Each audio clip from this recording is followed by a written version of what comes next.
Cordial saludo, mi nombre es Alejandra Quintero y quiero presentarle la preparación de información contable y financiera. Es un sistema de información contable, es un conjunto de elementos interrelacionados que recoge los datos, los procesa y los convierte en información que almacena y posteriormente se da a conocer a los usuarios. Estos se dividen en un ciclo de un sistema de información.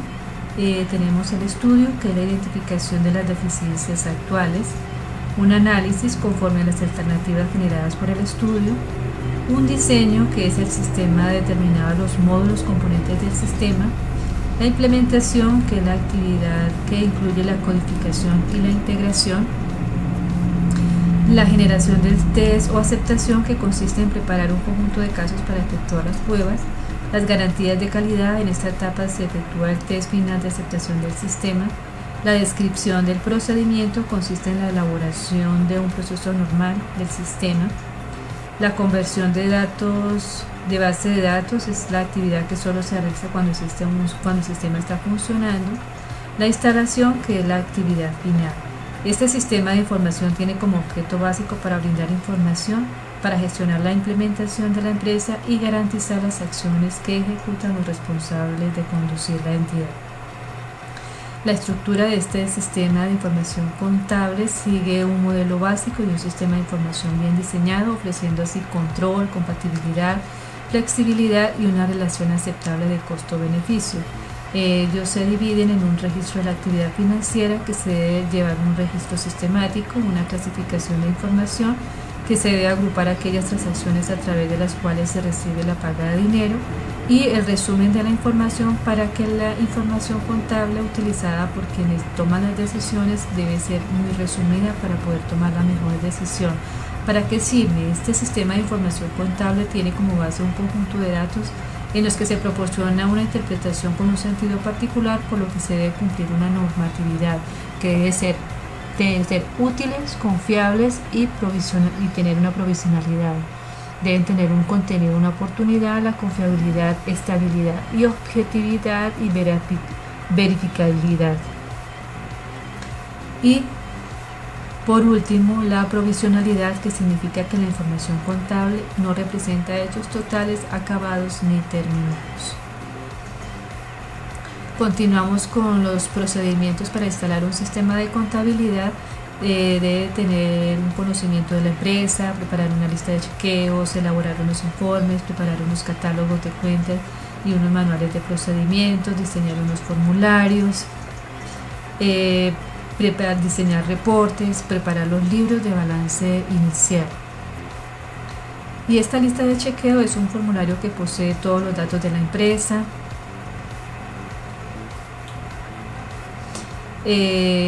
Los informes representan situaciones de la empresa. Los catálogos deben contener la suficiente flexibilidad para incorporar las cuentas en el futuro. El manual de procedimiento. Los formularios, que son todas las formas impresas con la finalidad de recaudar información. Los estados financieros son aquellos que representan la situación general. Los libros de contabilidad son los que se anotan de manera definitiva las informaciones que aportan los formularios. Los libros de contabilidad, el control interno del efectivo. Este es el dinero que mantiene toda la empresa en su cuenta de caja. El control interno de ventas, la clasificación y los control de los activos, que están formados por las propiedades de la naturaleza de relatividad permanente. Los inventarios, que constituyen las partidas del activo corriente que están en listas de venta. Los ingresos. Esta lista de chequeo última debe tener una organización, una clasificación de la compañía, una división funcional departamental. Aquí también están los libros y registros usados y que se van a utilizar, los códigos de cuenta, los reportes de estado y el equipo mecánico a utilizarse. ¿Qué es un ciclo contable? Es el proceso ordenado y sistemático de registros contables, de la elaboración de la contabilidad y el registro en los libros hasta la preparación de los estados financieros. Este ciclo contable tiene varias etapas. En la apertura, movimiento y cierre. En la apertura, al comenzar la actividad, la empresa abre su año contable y comienza a realizar sus transacciones. El movimiento es el registro de las transacciones Y el cierre es al finalizar el periodo contable, se procede a cerrar las cuentas para determinar el resultado. Continuamos con el ciclo. Profundizamos en la apertura, que se sabe que al constituirse la empresa se inicia el año contable con los aportes del dueño o los socios registrados en el inventario inicial y sirve para abrir los libros principales y auxiliares. Continuamos con el movimiento. Estas son las transacciones comerciales que diariamente realiza una empresa respaldadas por un soporte y que determina su registro del comprobante diario. El contador público y sus auxiliares deben verificar y evaluar constantemente si este ciclo contable se ha cumplido. Continuamos con el cierre. El cierre tiene un asiento de ajuste. Este asiento de ajuste es el registro de los comprobantes de diario de contabilidad. La hoja de trabajo, que más tarde la vamos a identificar, se realiza opcionalmente cada mes y se sirve para preparar los estados financieros. Y el comprobante de cierre se elabora anualmente para cancelar las cuentas nominales y los resultados. El inventario final y el balance general consolidado elaborados por la etapa de cierre constituyen un inventario inicial y el balance general inicial. La diarización de las operaciones, los datos del contador toma para realizar el asiento. Las operaciones se registran primero. Se analiza cada operación preparándose o preguntándose por qué se aumentó, por qué se disminuyó. Después de dicho análisis se procede al registro de operaciones diarios y para esto debe cumplir 3 funciones. Su primer función debe reducir la posibilidad de errores, pues si las operaciones se registran directamente, la mayor existirá un serio peligro de omitir el débito o el crédito. De segundo lugar, los débitos y créditos de cada transacción se asientan en el diario, guardando un perfecto balance, lográndose así el registro completo de las operaciones en un solo lugar. Y en el tercer lugar, todos los datos relativos a las operaciones aparecen en el diario en su origen cronológico, proporcionando así una historia cronológica de las operaciones de la empresa.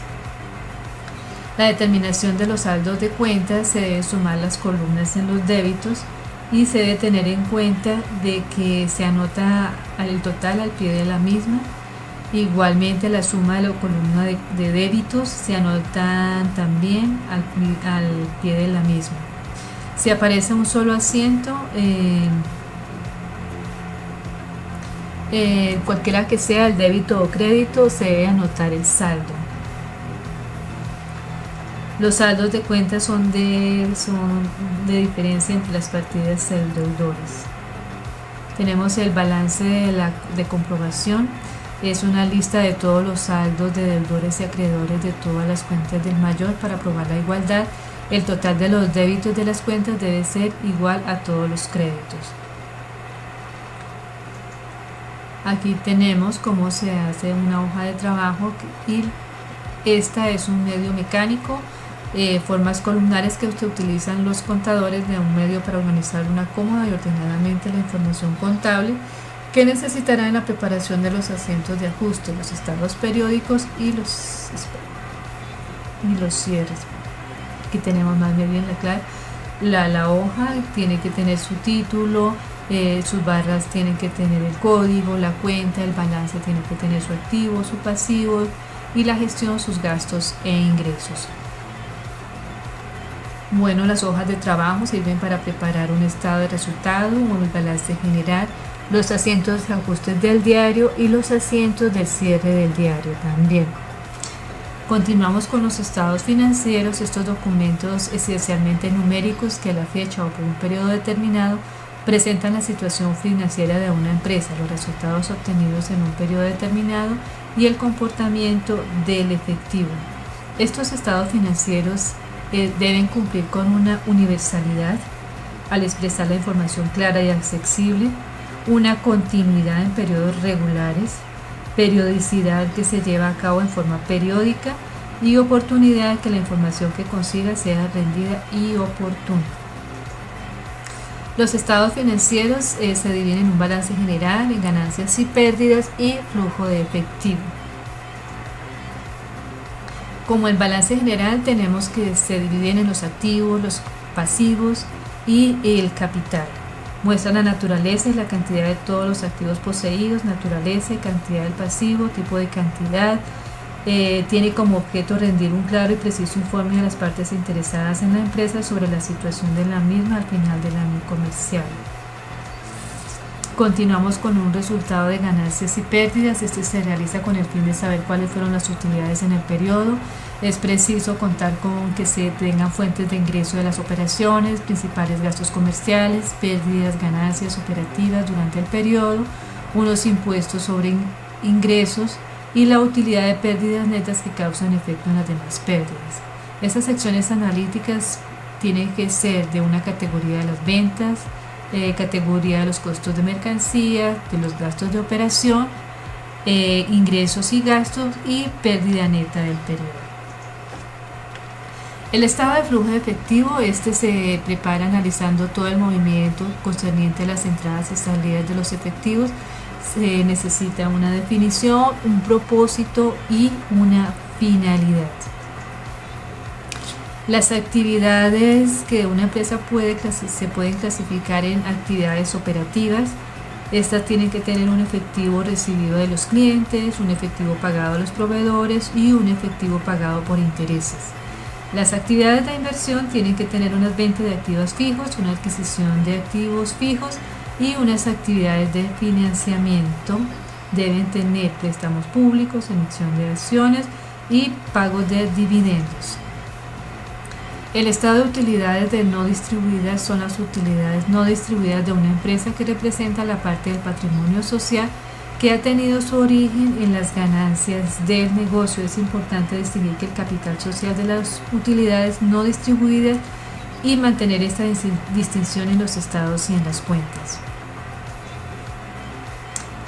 Vamos a analizar sobre las NIF y las NIF y el impacto que toman estas decisiones.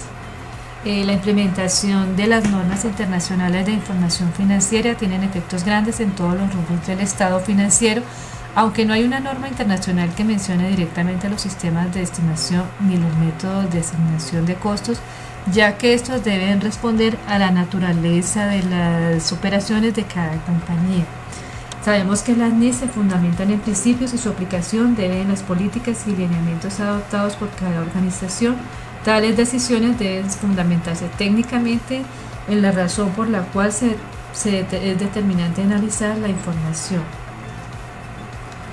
Con la aplicación de los nuevos marcos contables y el aseguramiento se requieren nuevas competencias por parte de los profesionales de contaduría. Su principal reto para la industria financiera es consolidar el proceso iniciado y aprovechar las ventajas que trae una mejor revelación financiera. No hay que olvidar que hacemos parte de un entorno global en que la información es fundamental para lograr una mayor competitividad. Podemos ver que cambian radicalmente indicadores que hacen parte de la información gerencial. En la mayoría, por no decir todas las empresas de cualquier sector, han manejado históricamente capital de trabajo, días de inventario, EBITDA, contribución marginal, margen bruto. Son solo algunos de los indicadores financieros que cambian por la adopción de las NIF. Aquí tenemos la bibliografía que utilizamos para realizar nuestro trabajo y con esto les decimos muchas gracias por su atención.